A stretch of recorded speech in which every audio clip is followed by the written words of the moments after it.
Hey guys, the video clip you're about to see is a conversation I had with Yusuf, who is a doctor who went viral on Twitter due to reasons as to why he left the NHS to pursue his passion as a fitness entrepreneur. In this video clip, Yusuf talks us through his viral Twitter storm about the reasons as to why he decided to leave the NHS as a doctor to pursue his career as a fitness entrepreneur. If you want to check out the entire podcast I filmed with Yusuf, then I'll leave a link down below in the description. Otherwise, sit back, relax, and enjoy the video. So if we could move on to the juicy part of the video, which is, so what, and the reason why he went viral on Twitter, what were the things that you didn't really enjoy about being a doctor that led you to eventually leave? I don't know if you left for all those reasons or if there's other reasons, but, if you could answer it either way you want. Sure. So that thread was covering just some reflections about it. I'd already made my decision to leave, but Yeah. and I'd still certainly recommend medicine to people as a career. It's Mm-hmm. fantastic and it's so varied and there's so many growth opportunities in there. Mm-hmm. But some of the things, since you've asked, that I didn't enjoy about foundation training. So a Okay. big component of it is resource provision.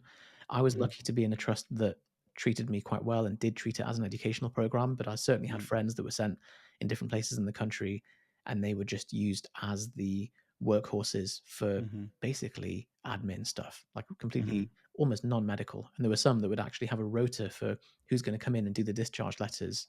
Mm-hmm. Um, and you wouldn't see any patients on that day per week and you would just rotate. Mm-hmm. So shit rolls downhill, and Mm-hmm. this is just part of the systemic problem that if there are gaps in a process that Mm-hmm. require clerical and administrative stuff that isn't covered by clerical administrative staff, then Mm-hmm. it lands on the clinician to do. And Mm-hmm. if there's an F1 on that rotation, then they will unfortunately receive the brunt of it. Mm-hmm. Um, so it's not that in itself is not great for training because Mm-hmm.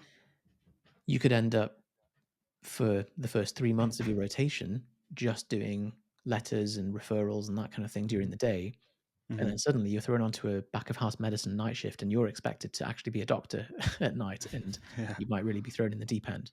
Mm-hmm. So that was one part of it. The Okay. other And on that Sorry, point go ahead. quickly, sorry. So whose responsibility is it to do the discharge letters and all the admin work that may fall onto the F1? It's usually the clinician that discharges Mm-hmm. them or sees them, and depending Mm-hmm. on the department, it might be just the person who discharged them, or it'll always go to the F1.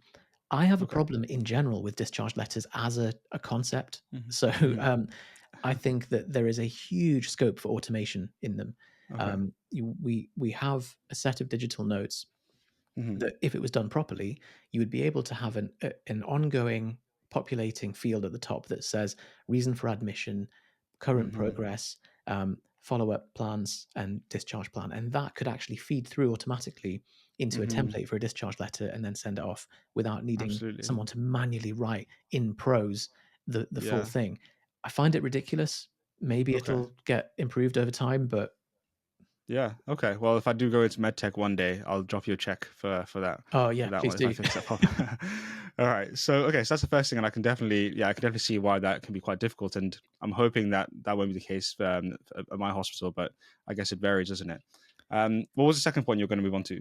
The second point is that so that on the note of the discharge letters, you've got systems that Mm-hmm. are fully outdated, and it's no one's fault. You know, the IT departments are really doing an incredible job having to stem the bleeding of the massive hemorrhage that um, that's going on. But it's it's a misallocation of funds, and what we're doing is everyone's operating in completely suboptimal technology conditions. You might be in an A&E department that has 10 doctors on shift and there's 6 working computers, 3 of which have a broken S, P, and K on the keyboard, and so you can't log in if your name has an S in it, and the printer for the blood stickers doesn't work, and you call IT and you're number 46 in the queue, and it's like this is so expensive. If you multiply that out by the number of doctors across the country, the time waiting for technical problems impacts patient care massively, and I found that very frustrating to work with. Um, Again, it's more of a political solution, and some would argue, if you maybe had your tinfoil hat on, that it was a deliberate, slow kind of uh, chipping away of the system so that it's brought to its knees. But that's where we are. Okay. So I think, yeah. So my hospital I'm at now, um, it still uses paper notes, which I'm also actually starting F1 and F2 at this hospital as well. So I'm really not looking forward to having to, run to the other side of the hospital to prescribe paracetamol when I could have just done it online, in my mess, in the doctor's mess. But yeah, I mean, hopefully that's going to change. But I can understand why that's really annoying, not just from, your personal perspective of the fact that you have to wait, but also from the patient, like, because you're the clinician, you're worrying about your patients. You're thinking, my patient's waiting for me to receive treatment, and I can't request an X-ray. Yeah, that's the key thing because although it's frustrating, at the end of the day, you're being paid by the hour. You turn up at the time that you're supposed to turn up, and you hopefully leave on time. But it seems like a strange allocation of the really highly trained resources you've been studying for 8 years to go and spend most of your day like wrestling with the printer and the fax machine and like it. And the patient is the one that suffers at the end of the day, as you say. Absolutely, absolutely. Okay, should we move on to point number three? Sure. So the pay it's okay, but you can see the junior doctor pay scale online. I don't believe that you're paid your worth in healthcare in the UK. You have got a huge amount of student debt, the amount of time and energy and opportunity cost, all the other possible things that you could be doing, and intelligence. They pick the top performing students every year to go into med school, and you're paid far less than your colleagues who you might have been scoring equivalent grades with, who went into investment banking or who went into startups or tech or anything else. So again, it's a political thing. Nurses have it even worse. They're given the recent pay cut, and I think the public recognise that as well. The whole clap for NHS thing was I don't know if it felt like this to you, but it felt like people are kind of um, it's almost like they're openly feeling a bit guilty about the fact that they're being treated so badly.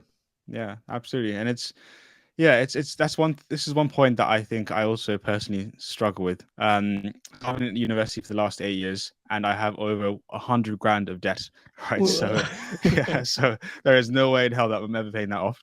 Hopefully it'll be scrapped in 30 years if the government doesn't change.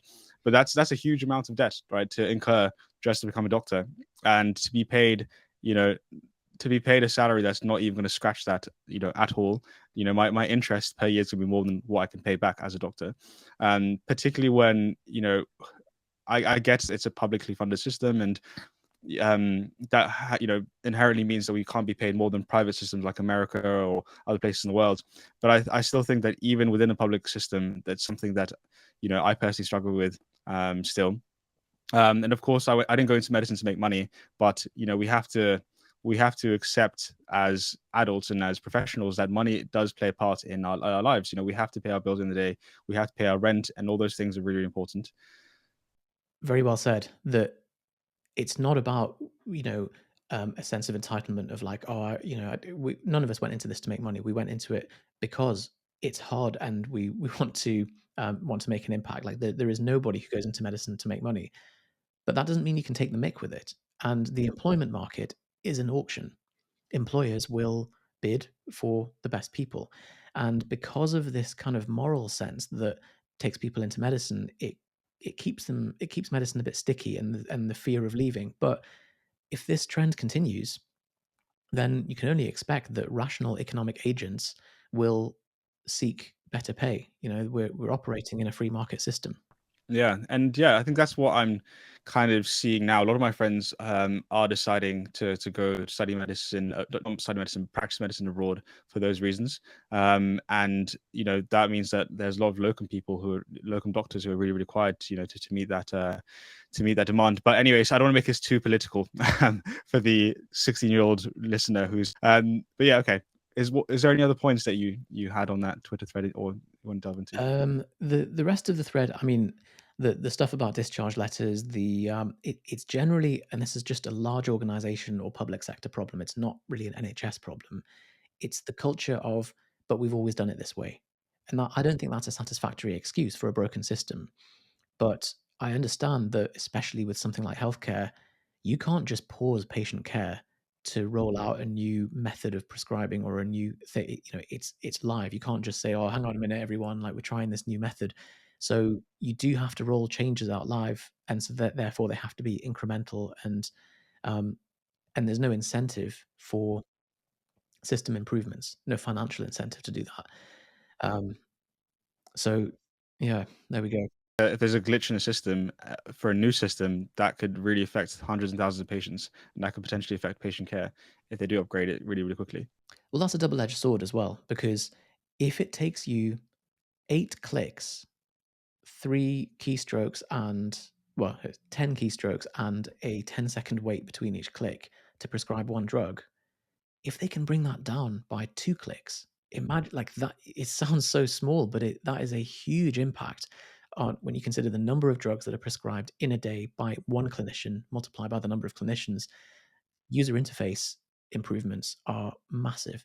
Mm, that's so true. I like the way you think. Like you think about it mathematically and translate that into patient care, but also in terms of money as well. And that just makes so much sense. And yeah, I don't think that's an excuse either for the fact that it's always been this way. That therefore we shouldn't try and innovate and make this better. So what I'd like to know is, so how did those individual points translate into you deciding to then leave the NHS? So based on what we've said there, time is so valuable, and it's very clear that your time is not, to say it's not respected because of the way the systems are set up, but also in medicine, you can pedal harder and you can pedal harder, and nothing's gonna change. You won't see a return on investment on your time for that.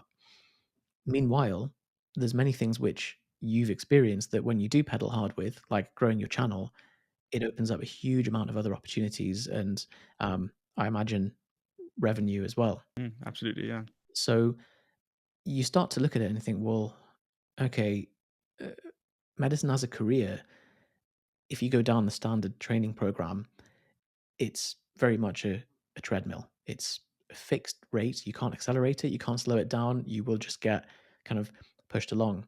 Um, but if you want to delimit your upside, there are many other ways to apply your energy. So that was the only reason that I left. I'm very grateful for the NHS as a service, as an employer, and I think it's still a great career for many people. And actually, if I hadn't set up propane, I probably would have thought, right, let's just throw myself into medicine and obviously build some alternative income streams along the way. Yeah, yeah. So why not just carry on propane alongside medicine? Was it too difficult? Was it that you wanted to put all your effort into propane? Why not just keep it a side hustle? I did consider that for a while, but it got to the point where the time demands of running propane and the profits were just made it a no brainer. You just think, right, well, I mean, and that's the great thing about medicine as well, and that's why no spoilers here, but it's why I'm so glad that I did medicine, because it's the kind of thing that once you've locked in your F1, F2, you can bank it for a while and come back to training later, as long as you're not going to go into some cardiothoracic surgery where you have to constantly be pumping out papers and doing exams and things. But if you want to do GP training, you can take a few years out, do what you need to, and then come back.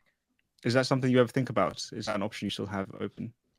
Maybe it's very hard. I think trying to set anything more than a 5-year plan in your life becomes more and more murky. So I've not ruled it out, and I'll certainly do the occasional locum shift just to maintain skills and things. Um, but there probably is a certain point where, like with Ali Abdel, for example, where if you're making 3-4 million a year, you then start to go, okay, I can comfortably give up my GMC registration now.